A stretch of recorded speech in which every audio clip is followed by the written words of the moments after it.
주식 투자하시는 분들은 차트도 좋지만 아침에 그래도 일어나시면 환율의 흐름, 그다음에 금리의 흐름, 그다음에 방금 말씀드렸던 유가의 흐름 정도는 보고 대응하는 게 맞고 지수도 중요하지만 무슨 정보를 갖고 있느냐 이것도 또 큰 차이가 있지 않았을까. 하나그룹 같은 경우가 특히 이제 방산에서는 최고 아닙니까, 그죠? 네. 제 생각에는 하나 에어로스페이스도 큰 거 한 방이 아직은 좀 남아 있는 느낌이 좀 드네요. 왜냐하면 미 육군이 K9 자주포 관련된 부분에 대한 대량 구매 가능성이 지금 하나 에어로스페이스한테 이야기가 나오고 있고. 네. 자 그러면은 그냥 안 되겠다. 나는 조박원 없는 ETF가 빼고 네. 그러면 차라리 그냥 지금 가격에 하나 에어로스페이스 산다 안 산다. 이 표정을 너무 보고 싶어서 이 표정을. 산다 안 산다. 네.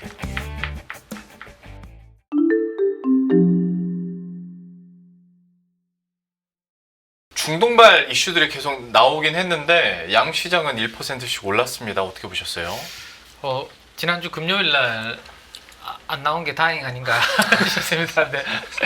왜냐하면 금요일 날 나왔으면 당연히 이제 또 불안하니까 주말에 좀 잘 보고 다음 주에 대응하자라고 말씀드렸을 텐데 끝나고 오늘 뭐 끝난 건 아니죠. 사실은 이제 전쟁이 그렇죠. 끝난 건 아닌데 어쨌든 지금 분위기는 전면전으로 확대될 가능성은 낮다라는 분위기로 가니까 뭐 지난주 금요일 날 코스피 빠졌던 부분 뭐 다 커버를 했고요, 그죠? 코스닥은 살짝 아쉽긴 한데 코스닥은 상승 탄력이 확실히 요즘은 코스피가 더 센 것 같아요. 네. 예.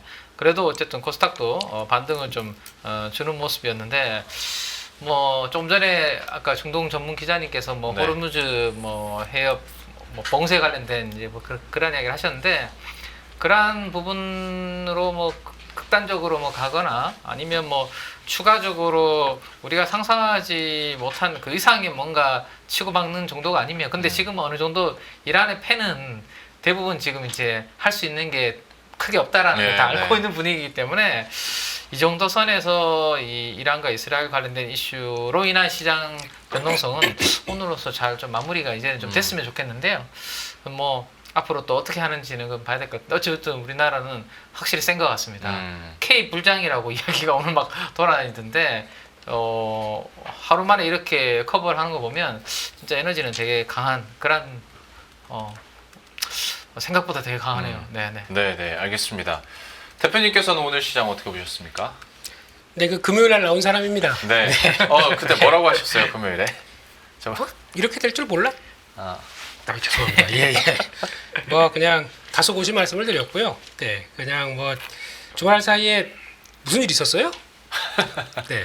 사실 시장 종가로만 보면 진짜 무슨 일 있었어요? 질문이 나오긴 하죠. 저희가 주말 사이에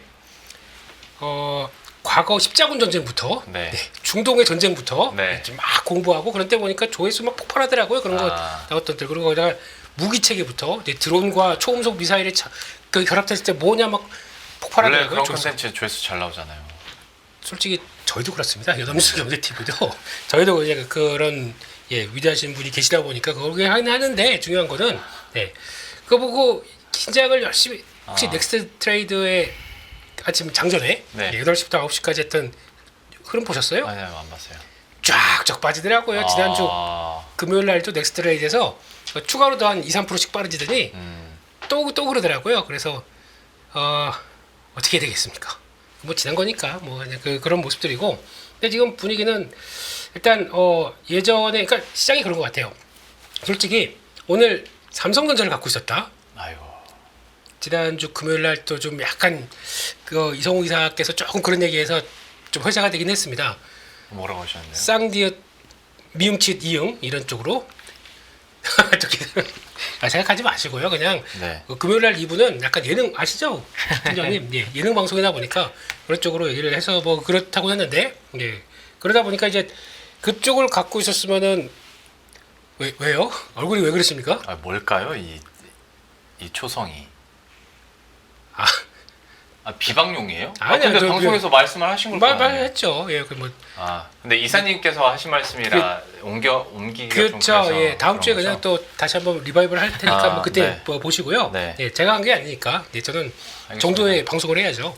금요일 방송 다시 한번 예, 찾아보시고요. 월요일과 네. 금요일은 다른 방송입니다. 네. 그런 쪽에서 일단 지금 분위기는 삼성전자는 못 가고 나머지 섹터가 또 쫙 움직이는 또 하나의 그러게요. 그런 그러니까 섹터화가 강화되는 이런 모습들이 나오다 보니까 그게 조금 더 안타까운 모습들인데 근데 또 시장이 바라보고 싶은 것만 바라보다 보니까 또 그런 현상이 아닌가 싶습니다. 그래서 결론은 지수도 중요하지만 무슨 정보를 갖고 있느냐 이것도 또 맞아요. 큰 차이가 있지 않았을까 이렇게 생각하고 있습니다. 예. 그러면 좀 뭐 같은 시장에 대한 판단이긴 한데 유가에 따라서 이제 우리 각 섹터별로 미치는 영향들이 조금씩 다르니까 그것도 한번 여쭤볼게요. 그러니까 국제 유가가 뭐 120, 130달러 얘기도 나왔다가 아니면 좀 100달러 얘기도 나왔다가 근데 그 톤이 약간 좀 하루 이틀 사이에 또 좀 다운되고 있는 것 같긴 한데 국제 유가가 어쨌거나 단기간에 급등을 하면서 나타난 어떤 기업에 대한 득과실에 대해서는 좀 섹터별로 어떻게 나눠볼 수 있을까요, 팀장님? 일단은 지금 아직도 70달러 위에서 움직이고 있잖아요. 최근 60달러 초반에 있을 때만 하더라도 화학주들의 분위기는 조금 괜찮았습니다. 네. 안 그래도 좀 화학주들이 계속 힘들었죠. 공급 강의에다가 중국과의 경제 뭐 이런 부분들.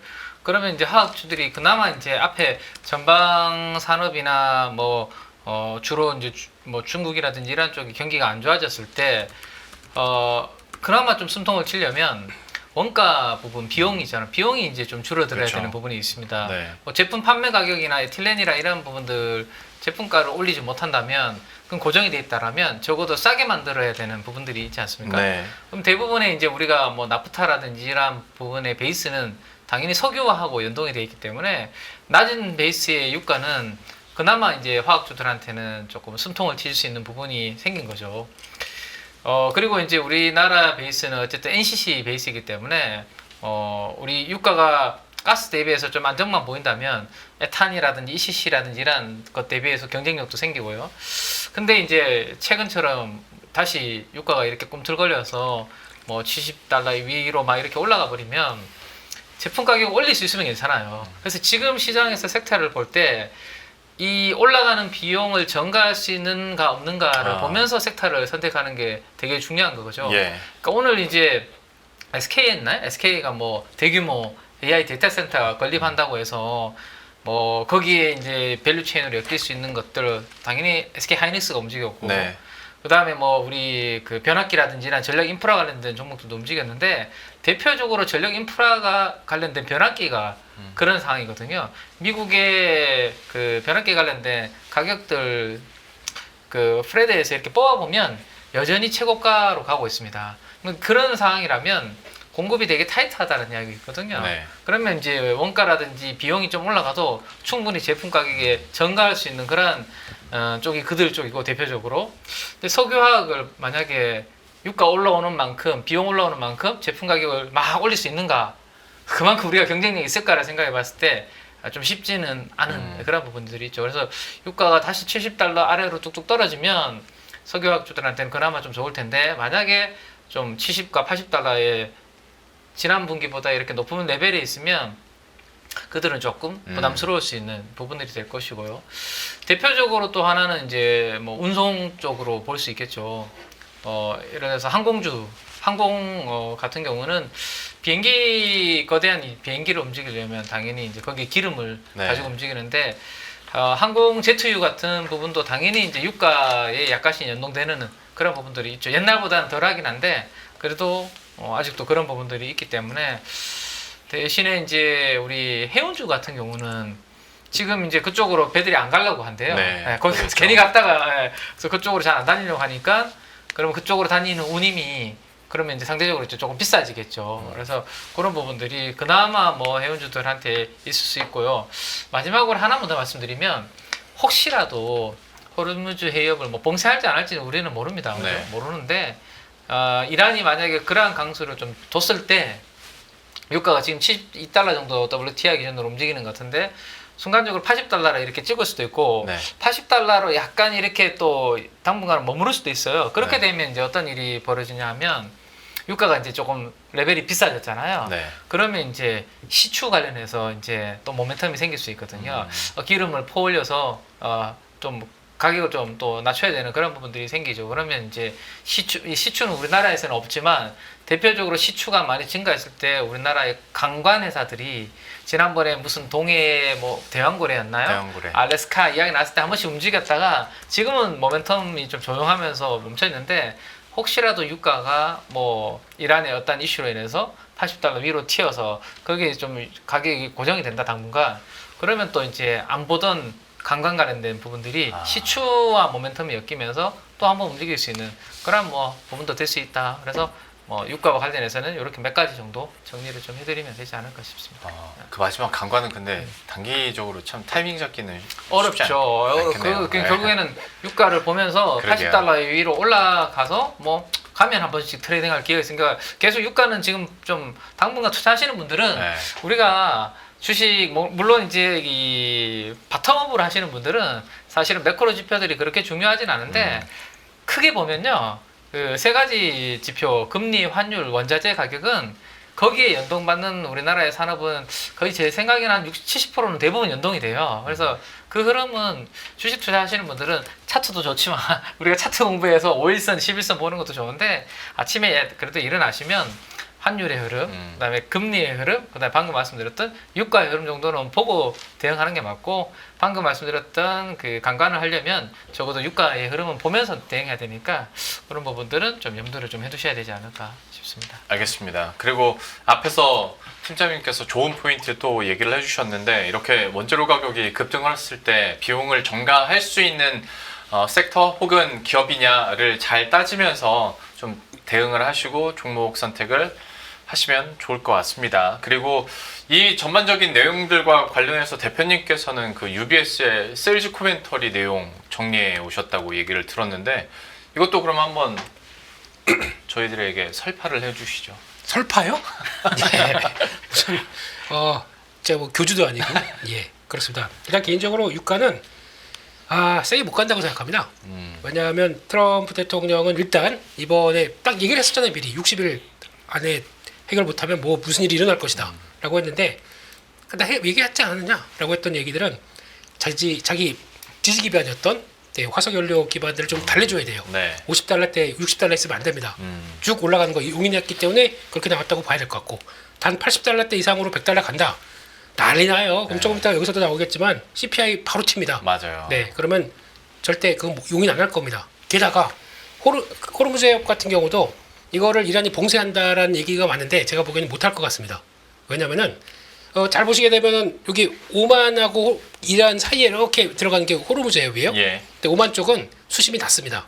이쪽은 수심이 깊다 보니까 배들이 이쪽으로밖에 갈 수가 없기 때문에 그것 따라서 우려감이 좀 크다고 보여지는데 여기 들어가는 배가 70%가 이제 우리나라, 일본이나 한국 배 조선사들이 거기 정유사들이 정유 라인들이 계속 네. 왔다 갔다 하겠죠. 네, 그런 쪽인데 그 중에서 중국이 40%를 담당합니다. 네, 못합니다. 이란이 중국까지도 딱 배척하면서 그렇게 나올 수 있는 배짱은 없다고 생각하고 있기 때문에 그냥 올라가게 되면 혹시 관련된 쪽들은 반대를 생각해야 되지 않을까. 그래서 제가 보기에는 요즘에 지금 뭐 아까 항공주 같은 경우도 지금 오히려 이때 오히려 약간 성수기 느낌이 나는데 여기서 좀 그것 때문에 밀린다. 오히려 매수할 단계라고 생각하고 있고요. 또 하나 택배 관련 쪽들. 택배. 네, 저희가 소비 심리가 많이 좋아졌거든요. 지금 지난달 기준으로 101.8입니다. 네. 100대가 훅 올라왔어요. 그러면 소비 심리가 좋아지게 되면 잠깐만 이것도 열심히 시키겠죠. 네. 네, 그렇게 되면은 유가 때문에 약간 좀 주춤했던 거 Q는 늘어날 수밖에 없기 때문에 여전히 그런 쪽들을 노리는 게 좋겠다라고 생각을 하고 있고요. 그건 대표님의 뷰인 거죠? 이거 아직 얘기 들어가지도 않았어요. 그냥. 네. 그렇죠. 좀 저보고 얘기 하지 말까요? 네네. 아니요. 네, 그런 쪽으로 봐야 될 것 같고 UBS에서는 이번에 나온 사태를 가지고 어떤 식으로 바라보느냐, 뭐 중요한 것만 딱딱 짚고 넘어가겠습니다. 중동 리스크에도 시장 영향은 지속적으로 나오진 않을 것이다. 유가가요. 네, 그렇게 바라보고 있고 게다가 아까 여기 10달러 배럴당 10달러 올라갈 때마다 CPI가 특히 코어가 0.04%포인트 올라간다. 이거를 절대 좋아하지 않고 있기 때문에 아마 그런 쪽으로 예상을 트럼프 행정부는 좀 적극적으로 나오지 않을까 이렇게 생각을 하고 있고요. 두 번째는 여러 가지 변화를 봤었을 때 일단 새로 요거 중요한 것 같아요. 시장은 새로운 무위험 자산을 모색 중이다. 지금 전통적으로 금 갔었죠. 은도 거의 한 50% 정도까지 따라왔습니다. 그러면 또 무위험 자산이라는 걸 또 뭘 볼까? 이게 좀 핵심인 것 같은데 요즘에 보니까 미국 쪽에서는 스테이블 코인 좀 핫하죠. 예, 보니까 1분기, 2분기 거래가 60조 달러씩 이제 결제를 하려고 시도를 해요. 뭐 이런 것들도 하나의 대상은 될 수가 있으니까 그런 것도 봐야 되겠다라고 봐야 될 것 같고 세 번째 미국 기술자는 여전히 독보적이다. 그러나 달러는 아니다. 지금 유로화랑 같이 연결됐을 때 인덱스 기준으로 보게 되면 상단 돌파가 기대가 된다. 그러니까 즉 달러는 약세 추세가 계속될 것이다. 이렇게 바라보고 있는 느낌인 것 같고요. 예, 그리고 또 이번 주에 주요 중앙은행들 다 이제 금리 결정을 하죠. 네. 그런 쪽에서 연준은 동결 예상. 그래서 지금 많아봐야 9월달 한번 이 정도로 얘기를 하는 것 같은데 일본 동결, 스위스 25pp나 예상하고 있고 게다가 영란은행도 동결로 보는데 시장 분위기는 인하 쪽도 조금 더 요즘 늘어나는 것 같아요. 그러니까 그러다 보니까 약간 일단 뭐 이런 분위기 쪽에서 그게 이제 연준의 영향을 뭐 그대로 끼치지 않고 다 각자 자기 보는 뷰대로 가겠다라고 또 나오는 것 같고요. 그런 쪽에서 여기서 이제 다른 건 모르겠는데 중국 쪽들은 뭐 오히려 기회가 될 수 있겠다라고 얘기를 하는데 중국 쪽들은 이번에 CPI나 PPI 오늘 발표됐던 소비자 소비 쪽은 상당히 좋아졌습니다. 예, 그래서 소비 지출은 늘어나다 보니까 기대감은 좀 높지만 나머지 CPI나 PPI를 보게 되면 왜 지금 다른 아까 말씀하셨던 화학기나 이런 기반들이 안 되는지의 이유가 충분히 나오는 것 같아요. 그렇기 때문에 아직은 중국이 이번에 관세 압박 쪽에서 좀 헤어나기가 조금 어렵다는 게 거기서 보여진다고 봐야 될 것 같고 한국은 일단 뭐 다 하시는 얘기 상승 배경은 좀 이어지고 있는데 여전히 구조적으로는 기대가 되지만 단기 모멘텀 취약하다 이렇게 결론을 내리네요. 그래서 단기 리스크는 이번에 지금 우리가 많이 얘기하는 거 또 추경이나 아니면 또 추가적으로 선거 배정이나 예, 그 얘기요. 네. 예. 이게 머리가 요즘 지금 멍하죠, 왜? 예. 그래서 이쪽들은 주식시장이 실행이 시간이 소요가 되다 보니까 네. 실망 가능성이 있다. 그리고 또 국민연금 환해지가 종료가 되다 보니까 워낙 강세의 좀 제한적인 모습들 거기다가 또 한미 FX 이거 진행되면서 나오는 변동성들 그리고 또 이 지정학적 리스크 얘기를 했는데 그래서 오늘 팔았나 봐요, 그들은. 그런데 시장은 이렇게 돼 있다 보니까 너무 무시하지 마라 이런 느낌으로 봐야 될 것 같고요. 근데 경계는 하는 것 같아요. 외사 쪽에서 나오는 얘기들은. 네. 근데 오늘 솔직히 외국인들이 매도한 2,300억 정도 매도했나요? 네, 그렇게 보여지. 3,200억. 3,200억인가요? 예, 예. 예. 그 중에서 3분의 2는 삼성전자였습니다. 그리고 또 나머지가 두산에너빌리티고요. 네. 그거 절반 이상을 또 하이닉스로 샀기 때문에 그냥 삼성전자 숏 하이닉스 롱이죠. 네. 이런 분위기로 움직였기 때문에 뭐 그걸 가지고 외국인들 매도해서 시장이 위축된다 이렇게 얘기하기는 좀 어렵지 않을까 그렇게 생각하고 있습니다. 알겠습니다. 네, 오, 정리 너무 잘 해주셨고. 제가 한 거 아니에요. 제가 한 건 아니에요. 아니 그게 있더라고요. 매주 이런 리포트들 뭐 IB들의 리포트들 매주 한 번씩 월요일에 정리를 해주시는데 집에 돌아가면 이게 대표님께서 정리한 뷰처럼 느껴질 때가 있어요. 제 뷰는 따로 말씀드리지 않습니까? 헛갈리시면 안 됩니다. 헛갈리시면. 네, 예. 그래서 UBS 코멘터리까지 이렇게 잘 들어봤고 중동과 관련돼서 그 다음에 국제유가 관련해서는 이 정도로 마무리 짓는데 근데 이거와 파생돼서 수혜를 받을 수 있을 거다라면서 각광을 받았던 게 또 방산주여서 방산주 얘기를 좀 하도록 하겠습니다. 특히나 좀 관전 포인트는 또 다를 수는 있는데 한화 에어로스페이스가 올해만 196% 오르면서 어느덧 96만 8천 원까지 올라갔고 삼양식품에 이어서 이제 한화 에어로스페이스도 이제 황제주가 되느냐에 대한 또 다른 관심들도 좀 많이 높아지고 있는 상황인데 일단 지금 현 시점에서 방산주에 대한 투자 전략은 어떻게 갖고 계신지 팀장님께서 한번 정리를 해주시죠. 방산주는 뭐 안 그래도 센데 기름을 붙인 거 아닌가 싶어요. 네. 우리가 지난주에 이야기했는지 지난주에 이야기했는지 정확하게 저도 기억이 안 나는데 지금 이제 최근에 이제 조기 대선과 맞물려서 정책주를 사는 게 맞냐 예. 쉬어가는 조선과 방산을 사는 게 맞냐? 그때 우리가 그런 둘 다 예, 사야 된다. 바벨 전략. 바벨 뭐 이야기 제가 그때 하셨던 크게 것 같아요, 한번 그죠? 들고 네. 그렇습니다. 근데 바벨이 맞죠 지금 보면. 맞습니다. 둘 왜냐하면 다. 조선과 방산은 다 신고가 지금 다 가고 네, 있습니다. 네. 그러니까 돈들을 이제 많이 올랐다고 조선 방산 다 팔고 뭐 관련된 그런 쪽으로 갔다면 물론 그들도 괜찮아요 지금 분위기는. 근데 뭐 실적을 기반으로 앞으로도 탄탄하게 움직일 거는 여전히 조선 방산 원전 아닌가 싶습니다. 지금도 많이 올랐긴 한데 네. 오늘 넥스트레이드 거래에서 두산 에너빌리티가 6만 원 돌파하는 걸 보고 참 개인적으로 기가 찹니다 지금. 네. 이거 언제 꺾이는지 잘 모르겠어요, 그죠? 네. 근데 저거를 밑에서 4만 원이나 4만 원에서 한 일주일 행보한 적이 있습니다. 네. 4만 원 초반인가? 그때 아마 이제 행보하니까 끝이다라고 끊으신 분은 순식간에 거기서 지금 6만 원이면 50% 오른 거거든요. 네. 그 정도로 지금 유동성의 힘이 매우 강합니다. 네.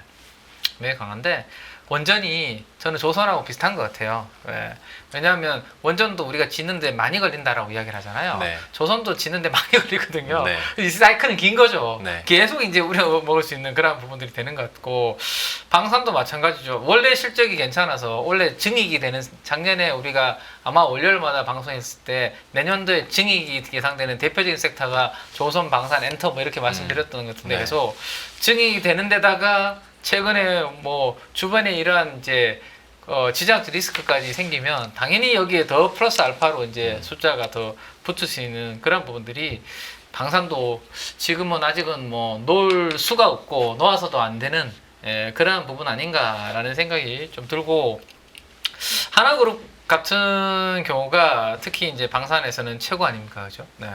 근데 제 생각에는 하나 에어로스페이스 방금 이제 말씀하셨던 하나 에어로스페이스도 큰 거 한 방이 아직은 좀 남아 있는 느낌이 좀 드네요. 왜냐하면 하나오션이 최근에 이제 그 미국에 가서 조선소 인수하고 열심히 미국에 원하는 방향대로 하려고 지금 도와주고 있지 않습니까? 네. 근데 이제 이번에 얼마 전에 우리 여의도의 애널리스트 분들이 다 하나 그 필리 조선소 탐방하고 미국에 다 갔다 왔습니다. 한 네. 20분 정도가.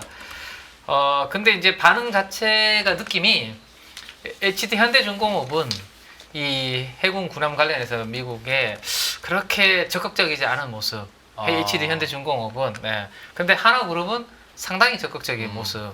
HD 현대중공업이 좀 적극적이지 않은 부분에 이유가 있겠죠. 이게 지금 당장 우리가 열심히 해도 크게 단기적으로 돈은 안 될 것 같은. 뭐 상징이죠. 그렇죠. 네. 그게 좀 강하다는 네. 거죠. 근데 하나그룹은 상징적인 거를 하고 미국한테 이쁨을 받으면서 얻어낼 게 있는 것 같아요. 지금 분위기는.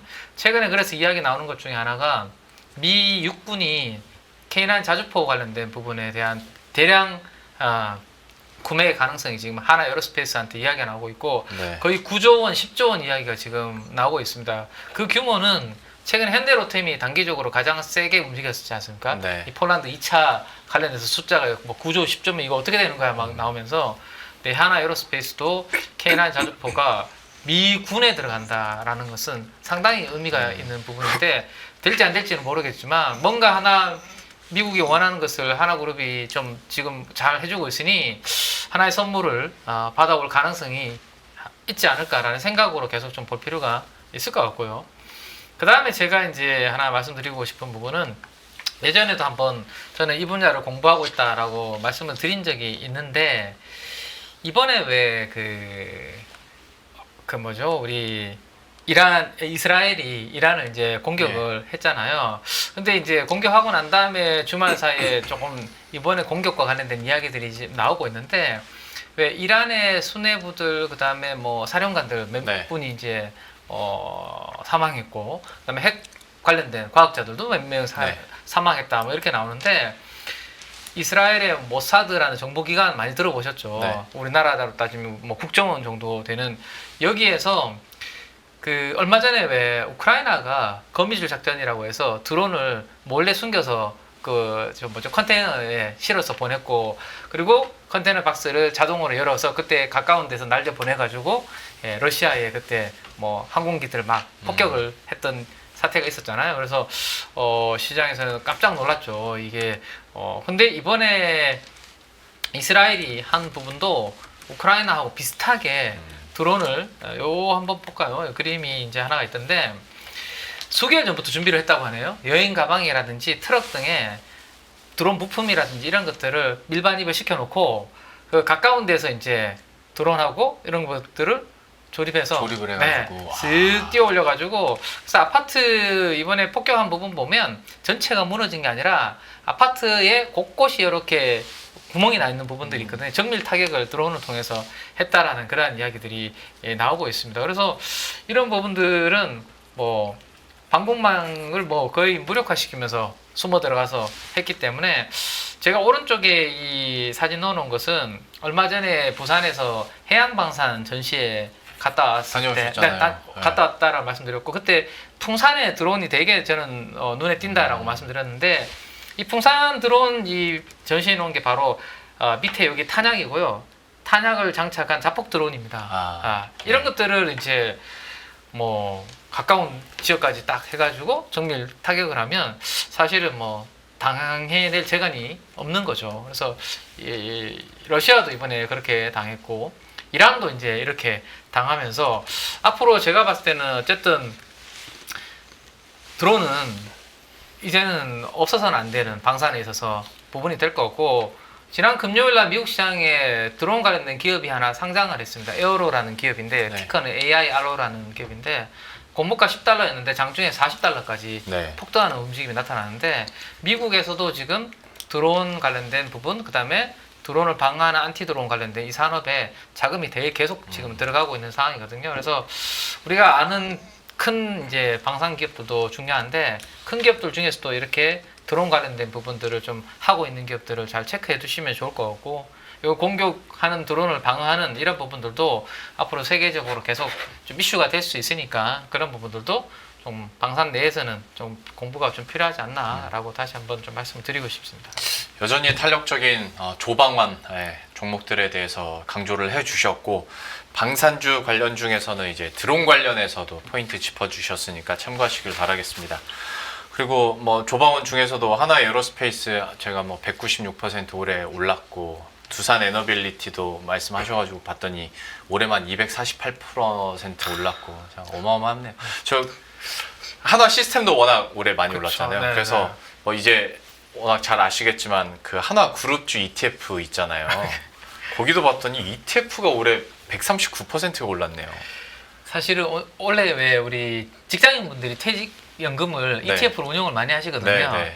조선 방산 원전으로 만약에 1억을 내가 퇴직연금 운용하는 자금이라면 3천만 원, 3천만 원 넣어놨으면 원래 완전 막 퇴사해야죠. 한 2억 5천 돼 있는 거네요. 퇴사까지는 아니지만 어쨌든 상당히 본인 퇴직 자산이 점프업이 되는 거죠. 어떤 섹터를 아까 우리 대표님 말씀하신 것처럼 당연히 이제 섹터를 잘 고르고 종목 잘 고르는 게 중요한데 이 ETF가 여러 섹터 테마들이 요즘 많이 나오잖아요. 그래서 이게 참 바람의 방향만 잘 맞추면 그러게요. 충분히 뭐 퇴직금 이렇게 운용하시는 우리 직장인분들이나 운영하시는 분들은 좀 괜찮은 부분들이 될 것 같아요. 근데 이제 잘못 이제 하면 되게 속상하게 반대로 찍어버리거나 일찍 팔아버리거나. 팀장님이나 저는 내일도 열심히 출근해야겠죠? 저는 뭐 아마 60 지금 상황으로는 정작 저희가 그 안에 ETF 그 퇴직연금 계좌 안에 조방원이 없어가지고 참 조금 씁쓸합니다. 아쉽네요. 저희들은 내일도 열심히 출근하는 걸로 하고 방산주에 대해서 대표님께서도 짤막하게 좀 전략 세워주시죠. 코너 속의 코너 한번 가봅시다. 코너 속의 코너요? 네. 알겠습니다. 좀 이른감이 있지만 김민수의 30초 미리. 그건 말고요. 제가 질문하는 김영동은 답한다. 김영동은 답한다. 코너 속의 코너. 제목이 좀 마음에 안 드시면 괜찮습니다. 알겠습니다. 계속 시험을 해봐야. 그다음에 이제 저희가 분위기를 알 수가 있습니다. 약간 전문가 반 전문가시는 우리 앵커님이시기 때문에 시장을 그래도 자 그러면은 그냥 안 되겠다. 나는 조방원 없는 ETF가 빼고 그러면 차라리 그냥 지금 가격에 한화에어스페이스 산다 안 산다. 이 표정을 너무 보고 싶어서 했어요. 이 표정을. 그래서 지금 코너 속의 코너가 필요한 겁니다. 산다 안 산다. 네. 근데 제 성향을 대표님이 너무 잘 아시니까 다 파악하고 이제 말씀을 드리는 거니까. 그 성향대로 말씀드려야 됩니다. 그럼 뭐 하신 대로 자유롭게 얘기하세요. 용기가 없어서 용기가 없어요. 네, 용기가 용기를 없었어요. 담으세요 이렇게. 네. 용기에. 아, 잘 나가다가 왜 그랬어요? 죄송합니다. 예. 네. 아무튼 그러면 안 산다. 못 사는 거죠, 사실. 안 산다가 아니라 네. 못 산다. 예. 그거는 핑계일 뿐입니다. 아, 돈만 있으면 살 수는 있어요. 근데 그러니까 그런 거 있잖아요. 많이 올랐다고. 네. 예. 많이 올랐으니까 떨어질 거라고 네. 생각하는 단순한 논리가 네. 얼마나 무서운 건지 많이 보여주는 것도 하나의 이해라고 봐야겠죠. 물론 종목들 다 올라가니까 이런 얘기 하는구나 싶긴 아니, 한데. 근데 예. 이것도 되게 그러니까 모순적이에요. 제가 방송 때 그 질문 되게 많이 하거든요. 많이 떨어졌다는 게 매수의 이유가 될 수는 없는 거 아니냐. 그렇죠. 근데 정작 오르면 많이 올라서 매수를 못하는 이유가 저한테는 되더라고요. 사람 심리가 그런가 봐요. 그래서 나를 최대한 디펜스하고 있다 지금. 알겠습니다. 투자에 많이 네. 참고하겠습니다. 아, 네. 근데 네. 왜 그건 왜 여쭤보신 거예요? 이유가 있나요? 질문에는. 아. 예, 질문을 통해서. 제가 예. 그 난처해하는 표정을 보고 그거 싶어서 하나 딱 따려고요. 알겠습니다. 그걸 위해서 그랬습니다. 네네. 예. 알겠습니다. 또 긴장하세요. 네. 예. 방송에 긴장감이 좀 있어야죠. 알겠습니다. 네, 그렇습니다. 무슨 얘기하려다 말았는데 예, 일단 아까 저는 그렇게 생각합니다. 요즘 풍산이 오르는 게 그러니까 저는 구리 가격 잘 봐야 된다. 앞으로 구리 가격? 예, 구리는 쉽게 그러니까 지금 금은 동 중에서 나머지가 동 남았습니다. 근데 동은 일단 공급적인 측면 쪽에서 변화가 나오기 시작해요. 지금 현재 칠레의 구리 광산이 옛날에 그거 아십니까? 그 칠레 광부 37명인가 그 밑에 갇혀가지고 네. 못 그 나와서 영화로도 나왔잖아요. 영어로 나왔었죠. 네. 왜 그런 현상이 나온지 아십니까? 왜요? 칠레가 아직까지 전 세계에서 그 구리를 30% 정도 아직까지 캐냅니다. 네. 근데 계속 캐내다 보니까 이제 매장량이 한계치에 오다 보니까 계속 깊이 내려가야 돼요. 아. 그러니까 그렇게 무리하게 되죠. 네, 네. 그런 현상을 봤을 때 칠레가 더 이상 그 정도만큼 공급을 못한다라고 하게 되면 앞으로 어떤 변화가 나올까요?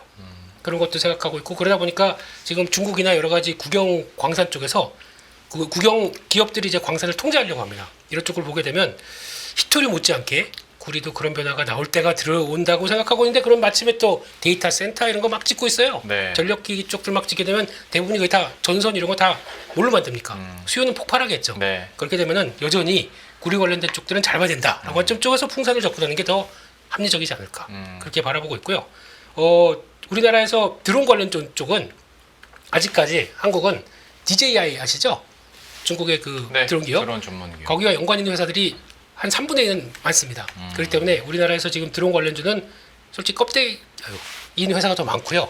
만약에 드론 관련주를 본다 그러면은 드론은 무인 비행과 연결되고 있기 때문에 위성 통신과 연결되는 아. 통신이 더 셉니다. 네. 그러면 한화그룹의 그 위성 통신 관련된 계열사가 하나 있습니다. 거기까지 하겠습니다. 그게 더 성장성이 높다 그렇게 바라보고 있습니다. 역시 항상 보편적인 걸 여쭤보면 또 새로운 투자 아이디어를 제시해 주시는 우리 대표님께서 어떤 구리에 대한 얘기들도 해주셨고 막판에 또 위성 연결과 관련된 얘기도 해주셨으니까 예 참고하시길 바라겠고요. 얘기하신 김에 그거 준비한 자료도 저 되게 오늘 흥미로웠던 자료 중에 하나가 프로야구 인기에 따른 투자 전략을 준비하셨다고 그래서 뭐 내용을 엄청 많이 준비하셨더라고요. 무슨 얘기입니까? 또 땡기면 봐야죠. 이제 뭔가 사회적 변화가 나오고 있는데 네. 예, 땡기면 봐야죠. 그거를 지난번에 한 번 또 같이 있을 때 했었나요? 그 의류 브랜드 네. 하면서 이제 새로운 같이 안 했었죠. 그때 2번 정도 했었는데 그 새로운 의류 브랜드 이런 게 있다. 뭐 맛땡김 얘기 나오고 막 그랬었던 아, 마틴킴 예. 기억납니다. 그때 이제 나왔던 종목들이 계속 달리는 종목들이 하나가 있습니다. 네. 그런 것들 같이 연결시켜서 보게 되면 그게 이런 근거도 있구나라고 보시면 될 것 같습니다. 예. 그걸 통해서 이제 프로야구 인기는 우리 앵커님은 어디십니까? 아니, 저는 요즘에는 특별히 응원하는 팀이 없어요. 이렇게 빠져나가시네요. 진행자로서 특정 예. 팀을 딱 아. 하기가 좀. 무슨 뭐 주식 얘기 하는 거 아니에요 지금? 아니 그래도. 아 그래요? 아 근데 실제로 없어요. 예. 아. 실제로 지금은 없습니다. 우리 팀장님은 삼성? 네. 예, 딱 그렇게 느껴지고요. 연고지 따라서 이렇게 가는 거 아니겠습니까? 그 연고지가 어디세요? 어디십니까? 서울이죠. 아 그러면 어디 뭐 LG나 두산, 키움 뭐 그쪽인가요? 놓고 하겠습니다. 요즘 저도 프로야구 안 본 지가 오래됐는데 네. 저 말고 애들이 더 좋아하더라고요. 아. 네, 그러니까 애들이 좋아서 왜 그런가 봤더니 인기가 만만치 않더라고요. 그게 이제 나온 얘기입니다. 네. 일단 여성 팬들의 증가가 나오기 시작하면서 어떤 식으로 변했냐면 팬덤화가 되기 시작합니다. 그게 제일 큰 것 같고 그러다 보니까 유니폼이 인기가 있어요. 그러니까 즉 유니폼 인기가 있게 되면은 홈, 어웨이 두 종류 있죠. 그렇죠. 게다가 품절이 계속되는데 가격이 높습니다. 저 유니폼 하나에 얼마 해서 그랬더니 다 10몇만 원대더라고요. 비싸죠. 거기다가 한정판이 또 나오기 시작합니다. 10주년 특별 한정판 40몇만 원대예요. 그러다 보니까 이게 같이 그러니까 요즘 프로야구 이렇게 딱 잡히는 거 보게 되면은 다 아시겠지만 다 유니폼 입고 옵니다. 네. 그걸 다 어디서 샀을까? 여기서 이제 출발하는 거죠. 네. 그러다가 이제 굿즈 뭐 거기도 똑같이 이거 치고 옛날에는 그거 뭐 별거 아니었지만 이제 야광봉하고 이런 거 나오기 시작하면서 굿즈도 판매가 막 늘더라고요. 이런 것들을 보게 되면은 상당히 인기가 있구나 하는 쪽들인데 한번 볼까요? 지금 틱톡 조회수를 한번 보시게 되면은 최근 들어서 지금 2025년 딱 그 야구 프로야구 개막하자마자 어떤 변화가 나오냐면 작년보다 지금 2배 이상 2배가 뭐야 한 3배까지는 이렇게 강하게 네. 트렌드가 강하게 들어있죠. 못 가면은 트렌드라도 검색하자. 이게 지금 제일 바라볼 상황들이고 그런 쪽에서 봤을 때 연도별 관중 변화를 보게 되면은 출범 첫 해부터 들어갔다가 되게 정체를 보였었어요. 그러다가 지금 지금 역대 최고치가 840만 명이었는데 지금 보게 되면 쭉 들어갔을 때 작년이 역대 최대였습니다. 1088만이었습니다. 올해 현재 시즌 중인데 570만입니다. 그러면 1088만 넘어간다는 얘기겠죠? 그러면 각종 구장들도 아직까진 흑자 보는 게 꼴찌긴 하지만 키움이 유일하게 흑자로 돼 있습니다. 이게 뭔지는 모르겠지만 근데 이게 아직까지 다 구단들이 적자다. 뭘 활용해야 되겠습니까? IP를 적극 활용하면서 판매가 좀 더 늘어나겠죠. 이런 쪽에서 일단 최다 관중이 경신되게 되면 관심은 높은데 그러면 그들은 그런 식으로 IP를 판매하기 시작하고 거기다 맞춰준다? 그러면은 이쪽은 강하게 매수가 들어올 수가 있겠죠. 그런 쪽으로 보게 되면 굿즈 한번 볼까요? 굿즈에서 크림에서 거래되는 건데 거래액이 이글스가 296배가 증가하네요. 네. 1등이잖아요 지금. 그러니까요. 네. 그래서 굿즈는 다 아시는 것처럼 뭐 별거 다 있어요. 키링도 있고 뭐 우산도 있고 뭐 다 있는데 이런 것들이 이렇게 폭발적으로 증가를 하고 있네요. 그런 쪽에서 특히 여기 보면 야구 쪽에서 티니핑 아시죠? 티니핑 알죠? 예, 그거랑 티니핑이 야구장에도 있습니까? 야구장에도 있습니다. 그래서 분홍색 그거 입고 나왔을 때 그거 폭발했었어요. 그때 그 기아 타이거즈 그때 나왔던 그 복장이었나? 그거 네. 가지고 이거 못 삽니다. 유니폼 그렇게 돼 있는 상황이더라고요. 그래서 딱 보시게 되면은 아까 말씀드린 것처럼 유니폼이 17만 원에서 47만 원 뭐 각양각색이에요. 근데 이거는 뭐 그 특성에 따라서 또 요 뭐 그 몇 주년 기념 이런 거는 또 비싸다라고 봐야 될 것 같고 그러다 보니까 그때 아웃도어 관련된 쪽에서 말씀드렸던 요 그래프 딱 보여드리면서 스파이더가 왜 이렇게 신장률이 66%까지 올라가느냐라고 봤을 때 이게 한화가 예 하다 보니까 이제 여기서 나오는 거죠. 그밖에 나머지 뭐 퓨마나 뭐 이런 쪽들도 같이 올라오긴 합니다. 근데 그게 다 유니폼과 연결된 회사죠.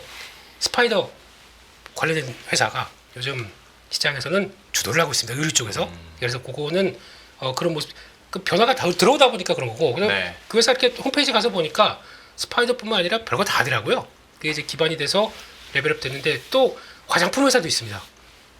화장품 회사까지 갖고 있으면 그 말 다 했죠. 물론 유통회사긴 하지만 그러다 보니까 그런 변화가 들어오는 거고 그런 쪽에서 봤을 때 일단 지금 이거를 하나의 트렌드라고 보기 시작하면서 그리고 또 중요하게 보실 거는 소비재 쪽에서는 이런 트렌드가 무시 못하지 않습니까? 그러면 딱 두 개 IP 구단별 IP를 얼만큼 어느 회사들이 갖고 있느냐 이걸 보시고 이렇게 되면은 아까도 잠깐 보셨지만은 축구도 만만치 않습니다. 축구도 이제 FC 서울이 평균 관중 수가 28,000, 29,000 되고 있어요. 이렇게 되면은 이쪽도 IP 활용하려고 또 나오기 시작하겠죠. 그러다 보니까 이런 업체들은 거기서 성과를 안고 간다. 그러면 올해의 실적은 괜찮겠죠.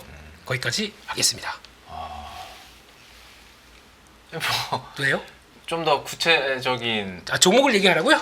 좀막 이게 좋습니다는 아니지만 예. 그래도 조금은 더 한 발 들어가서 좁혀주셔야 되지 않을까. 의류 쪽 말씀드렸고, 네. 예. 그리고 거기다 이제 이 프로야구와 관련된 의류 네. 이렇게 보게 되면 거의 챗GPT가 다 답은 해줄 겁니다. 일단 그러면 네. 1위 하고 있는 한화 이글스와 연관된 그 업체 쪽으로 가는 게 지금은 여러 아무래도- 논리적으로 맞겠네요. 아무래도 그러면 네. 신나서 이제 다양한 굿즈와 다양한 유니폼이 더 네. 이렇게 나오기 시작하게 되면 그분들은 기분이 좋으니까 네. 가서 긁으시겠죠. 아, 그렇게 보시고 이게 관련된 종목들로 찾아보시게 되면 또 이제 그것도 있어요. 카드.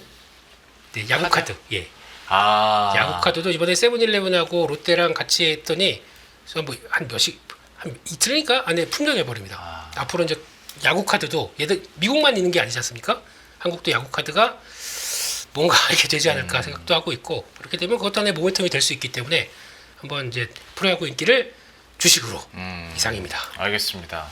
지금 보니까 정규리그에서 한화가 1위고 또 롯데도 3위고 예전에 부진했던 팀들이 계속 더 잘 나가니까 이들이 붕업이 되나 봅니다. 전통 팬덤이라는 게 있는 쪽들입니다. 맞아요. 그게 잘하게 되면 이쪽 시장은 더 커지겠죠. 그러게요. 네. 그러니까 못해도 팬덤이 유지됐던 팀들인데 잘하니까 이게 폭발하는 것 같아요. 이게 그렇습니다. 또 자본주의적으로 봤을 때 투자 전략을 또 얘기해 주셨으니까 참고하시길 바라겠고요.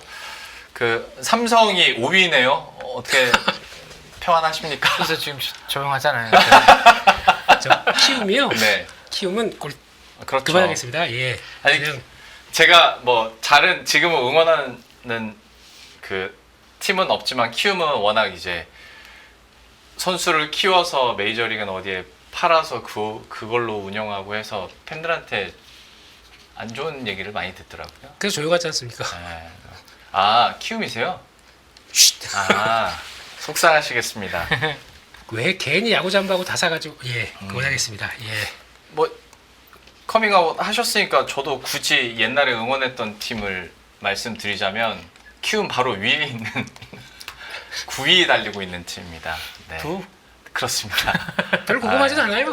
네, 뭐 여기는 제가 지금은 응원 안 하고 있어서 아무튼 투자 전략과 관련해서 야구 얘기해 주셔서 또 재밌네요. 혹시 이거 관련해서 좀 첨언하실 내용이 있습니까? 없습니다. 네. 관심이 별로 없습니다. 네, 네. 5위인데 뭐. 삼성 라이온즈 분발하길 응원하겠고요. 그러면 그거 얘기 잠깐만 남은 시간 얘기를 해보도록 하겠습니다. 스테이블 코인 법제와 그다음에 입법 속도 낸다 뭐 이런 뉴스들이 있다 보니까 시장에서도 어쨌거나 관심을 받고 회자는 계속 되는데 이게 실제 투자 전략으로 어떻게 이거를 녹여낼 수 있을까에 대해서는 좀 사실 여러 가지 고민이 있는 게 맞습니다.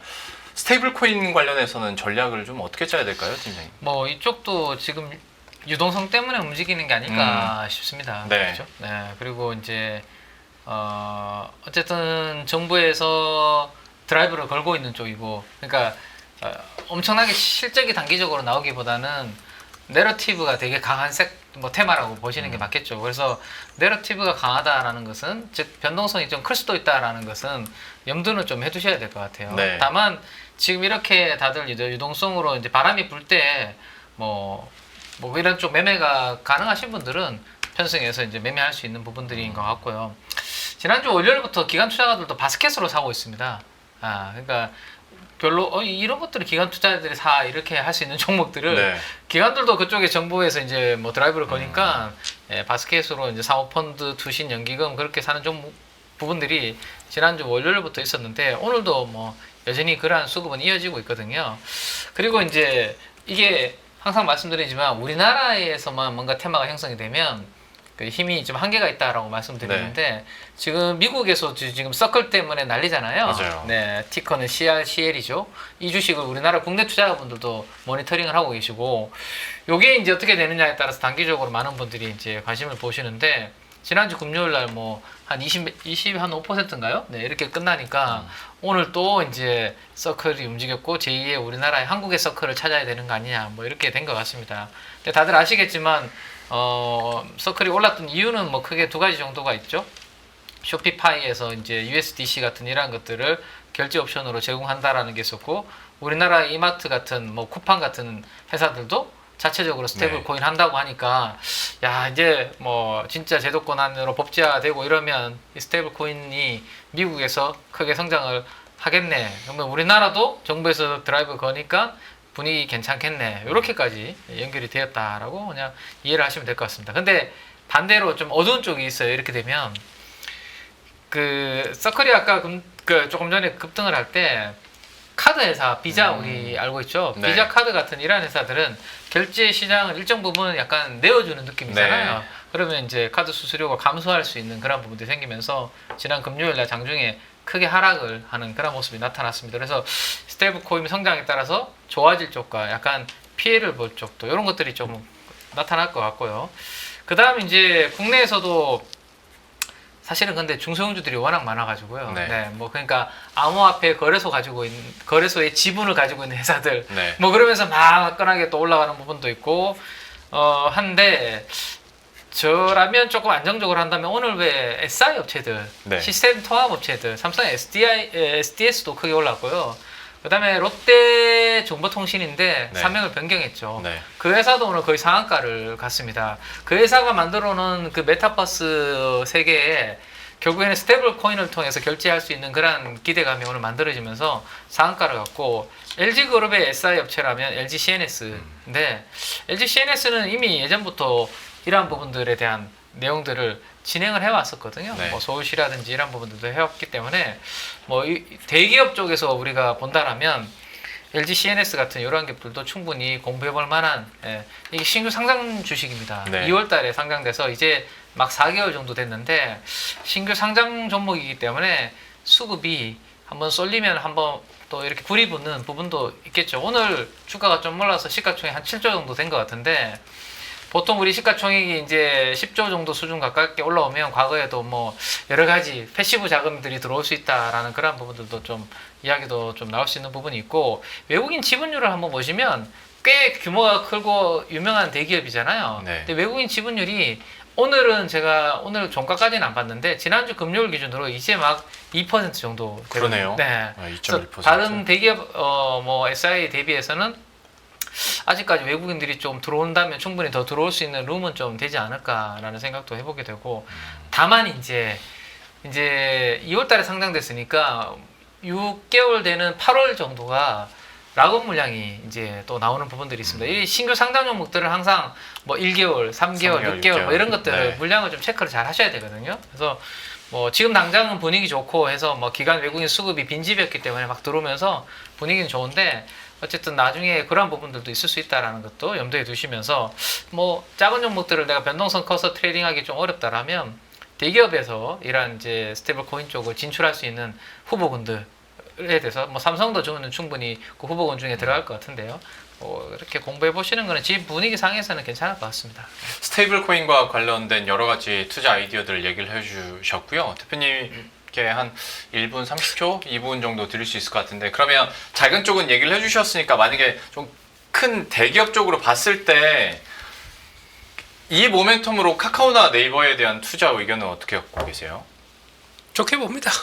좋게 보고 네. 오늘 그러니까 만약에 이제 스테이블 코인 관련된 얘기 시작하게 되면 이만큼 필요한데 중요한 거는 네. SI 업체 쪽에서 근데 대기업 쪽이 움직였잖아요. 근데 대기업 움직이게 되면은 그들도 나도 한다라고 하게 되면 자기 계열사랑 통합시켜 놓게 되면 충분히 할 수 있습니다. 그럼 반대로 오늘 현대차 SI 업체 덜 갔고요. 포스코 그룹 업체 SI 업체 덜 갔습니다.